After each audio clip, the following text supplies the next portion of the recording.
안녕하세요. 강남하이퍼의대가 의대생학습연구소에서 컨텐츠 실장 맡고 있는 김민영입니다. 먼저 국어학습법부터 설명을 드릴 건데요. 말이 되게 어렵네요. 거시적 독해, 미시적 독해 이렇게 적혀 있는데 오늘 결론적으로 제가 말씀드릴 내용은 좀 거시적인 독해에 관한 내용을 중점적으로 말씀을 드릴 겁니다. 거시적인 독해랑 미시적인 독해가 뭐냐면 말 그대로 거시적인 독해는 좀 큰 틀을 보는 그런 독해를 말하는 거예요. 지문을 읽을 때 내가 지금 읽고 있는 위치가 어느 정도 되고, 그래서 나는 지금 이 문단이나 이 내용이 이 지문에서 어떤 역할을 하고 있고 이런 것들을 파악해 나가면서 읽어가는 거고요. 미시적인 독해는 한 문장 한 문장의 논리를 좀 자세히 파악을 하고 그 문장 간의 논리를 좀 연결해 보는 그런 독해를 말하는 겁니다. 제가 좀 이제 가장 중요하게 생각하는 문단이 독서에서 일문단이 돼요. 이 일문단의 역할이 굉장히 좀 다양해요. 여기서 좀 다 설명하기 어려울 정도로 되게 다양한데 가장 대표적으로 글의 화제나 제재 이런 것들을 좀 던져주죠. 그래서 그런 화제를 미리 알고 그 다음에 2문단이나 3문단 다른 문단에서는 어떤 내용이 나올지 그런 거 한번 예측해보는 활동도 좋을 것 같고요. 저는 그래서 지문을 읽을 때 1문단을 읽고 그 다음에는 각 문단의 첫 문장을 읽어요. 이 지문의 제재나 화제나 이런 것들을 던져주는 건 1문단의 역할이 되겠지만 각 문단의 어떤 화제를 던져주는 건 각 문단의 첫 문장이 될 거예요. 거의 비슷한 역할을 한다고 보시면 됩니다. 첫 문장을 읽어보고 지문의 흐름은 대강 어느 정도구나 좀 예측을 한 다음에 지문 읽기에 좀 들어가는 편입니다. 그래서 잠깐 한번 일시정지 누르고 한번 읽어보시면 좋을 것 같아요. 네, 읽어보셨나요? 이거 근데 사실은 원래 아는 지문이야겠죠. 곧 6월 평가원인데 읽어보셨어야 됩니다. 그래서 보면은 가로축과 세로축 두 변수의 증가율이 서로 다를 경우 그 둘의 증가율이 같을 때와 달리 라고 적혀 있죠. 그 다음에 일반적인 그래프에서 하면서 일반적인 그래프 내용이 나옵니다. 그래서 일반적인 그래프 내용이 나올 때 그러면은 여기서는 좀 다른 그래프가 나오겠거니 라는 생각도 할 수 있어요. 이 문단의 첫 문장을 보면은 체중의 증가율에 비해 기초 대사량의 증가율이 작다면 L 그래프에서 직선의 기울기는 블라블라 되어 있어요. L 그래프 내용이에요. 계속 L 그래프 내용입니다. 그러고 두 번째 문단의 첫 번째 문장을 보면은 이렇듯 L 그래프와 같은 방식으로 표현할 때 생물의 어떤 형질이 체중 또는 몸 크기와 직선의 관계를 보이며 함께 증가하는 경우 그 형질은 상대 성장이라고 한다. 좀 내용이 달라진 걸 좀 눈치채셨나요? 여전히 L 그래프 내용은 맞지만 L 그래프를 꺼낸 이유가 바로 여기 있는 상대 성장이라는 말을 좀 꺼내기 위해서 L 그래프 내용을 꺼냈구나. 요 정도 해주시면은 글 잘 읽으실 수 있을 것 같습니다. 거창하게 글의 흐름을 좀 세세하게 잡는다라기보다는 대략적으로 요 정도라도 분석해주고 글을 읽기 시작하면은 조금 더 글을 수월하게 읽을 수 있다. 요런 내용이고요. 다음은 내용일치 팁 주려고 합니다. 독서에서도 굉장히 빈번하게 출제하는 유형 중에 하나가 바로 이 내용일치 문제인데요. 간혹 학생들 중에서 혹은 선생님들 중에서 절대 지문은 2번 이상 읽어서는 안 된다. 꼭 한 번 읽고 문제 풀고 끝내야 된다. 그래야지 시간이 부족하지 않는다라고 말씀하시는 분들이 계세요. 저는 조금 다른 입장이거든요. 저는 몇 번이고 돌아가도 된다고 봐요. 하지만 중요한 건 뭐냐면 돌아갈 때 내가 그래서 찾고자 하는 그 정보의 위치가 어딘지 아는 게 되게 중요하다고 봐요. 그래서 무턱대고 기억이 안 나니까 돌아간다? 그거는 저도 비춥니다. 하지만 내가 이 문단 몇 번째 문장쯤에 이런 내용이 있었어. 근데 내가 그 디테일한 내용이 좀 생각이 나지 않아. 그럴 때는 돌아가서 확인하고 오는 게 정답률도 높일 수 있는 방법이다. 시간 얼마 안 걸리거든요. 우리가 어디로 가야 될지만 정확하게 안다면 한 3초면은 그거 확인하고 돌아오는데 큰 문제 안 되잖아요. 그래서 내용일치 전략은 각 문단의 내용을 좀 요약해보는 연습을 또 해보시고 내가 얻고자 하는 정보는 어느 위치에 있겠다 정도까지만 기억할 수 있다면 너무 디테일한 내용까지 다 잡고 내려올 필요는 없다. 우리가 전체 지문을 100% 암기하고 나올 수 있다면은 우리 이런 거 공부 안 해도 되죠. 그냥 외우고 나오면 됩니다. 하지만 우리 그럴 수 없기 때문에 우리가 지금 보고 있는 거잖아요. 그래서 대략적인 틀 정도만 열심히 잡고 내려오면 얼마나 좋지 않을까. 이게 저희 내용일치 전략이었고요. 그 다음에 배경지식 얘기 잠깐 하려고 해요. 지금 또 EBS 수능 특강을 열심히 풀고 계실 텐데 어떤 얘기를 하려고 하냐면 이 배경 지식에 관한 내용이 또 커뮤니티 상에서 되게 논란이 많아요. 배경 지식을 아는 게 도움이 되는 거냐, 도움이 안 되는 거냐. 그런 얘기도 많이 들었죠. 배경 지식을 알면 오히려 독이 된다.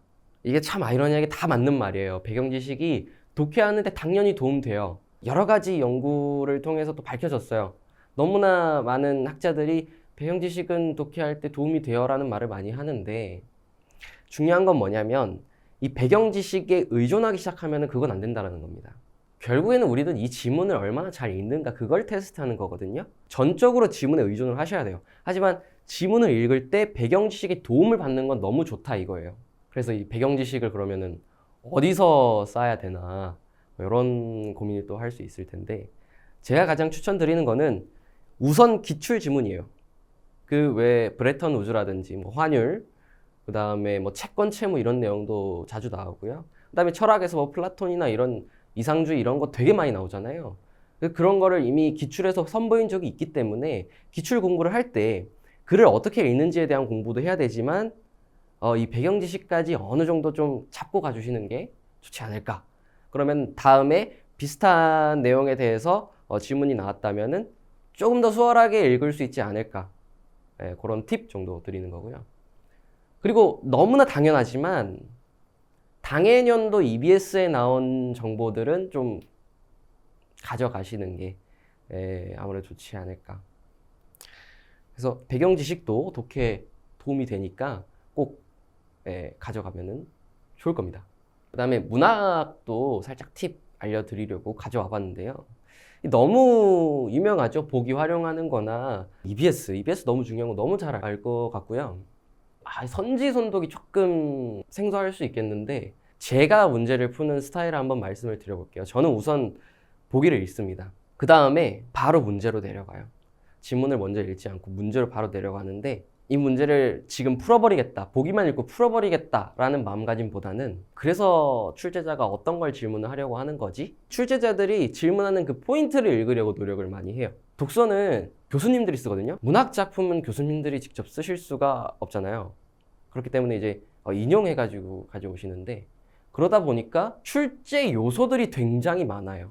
독서 지문을 쓸 때는 이미 내가 출제하고 싶은, 묻고 싶은 부분들이 있으니까 거기에 맞춰서 글을 쓰면 되지만 문학작품은 그게 아니기 때문에 출제 요소들이 굉장히 많은 편이고 따라서 그거를 이제 보기나 선지 또는 소설 같은 경우에는 줄거리도 어느 정도 좀 출제 포인트들을 제한해 두려는 성향이 있다. 그래서 저는 보기를 먼저 읽고 그 다음에 선지를 읽습니다.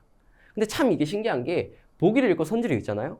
그러면은 보기 때문에 오답인 선지들이 보여요. 그래서 거기서 두세 개 정도 지우고 그 다음에 남아있는 두세 개의 선지만 지문과 비교하면서 판단해 주시면은 개인적으로는 굉장히 정답률이나 시간도 많이 아끼게 되는 그런 효과를 좀 가져왔던 것 같습니다.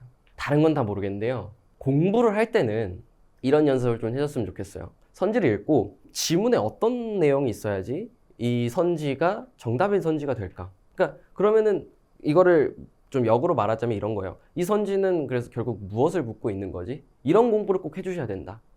독서는 지문 읽는 연습 되게 많이 하잖아요. 문학도 마찬가지예요. 지문 읽는 연습도 해줘야 되지만 이 연습을 좀 많은 학생들이 간과하고 있는 것 같아요. 사실은 문학에서 가장 중요한 거는 선지지 않을까. 선지를 보고 지문에 어떤 내용이 있어야지 이 선지가 오답이 되고 정답이 되는지 그 포인트를 집어내는 연습. 그런 연습이 꼭 필요할 것 같습니다. 이거는 뭐 6편 전 지금도 좋고요. 6편이 끝나고 나서도 계속해서 연습을 해주셨으면 하는 그런 포인트예요. 그 다음에 EBS 정리법 가장 중요한 거 있잖아요. 화자의 정서라든지 태도라든지 이런 건 그냥 당연히 무조건 잡고 나와야 되는 거고 소설에서도 인물 관계도 그 다음에 혹은 뭐 할 수만 있다면은 간략한 줄거리 정도도 알아오는 게 굉장히 좋고요.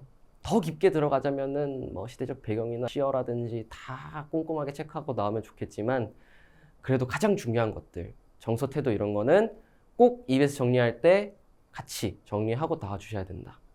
사실은 시간을 많이 쓰는 건 다 고민하는 시간이에요.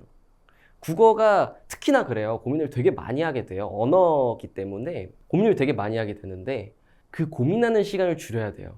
사실은 넘어가야 된다는 소리예요. 이걸 고민을 해가지고 정답을 참 맞추면 좋겠지만 고민을 오래 한다는 것부터가 이미 어딘가에서 내가 논리가 좀 빵꾸가 났다라든가 지문을 좀 잘못 읽고 나왔다라든가 그런 문제이기 때문에 정답률도 사실은 굉장히 낮을 거고요. 고민을 오래 하면은 시간도 잡아먹으니까 뒤에 문제도 틀리게 되겠죠. 빨리빨리 넘어가 줘야 된다. 이런 연습은 지금부터라도 좀 빨리 이거는 모의고사를 풀든지 하면서 연습을 좀 많이 해줘야 돼요. 이건 현장에서 사실은 넘어가는 게 쉽지가 않거든요.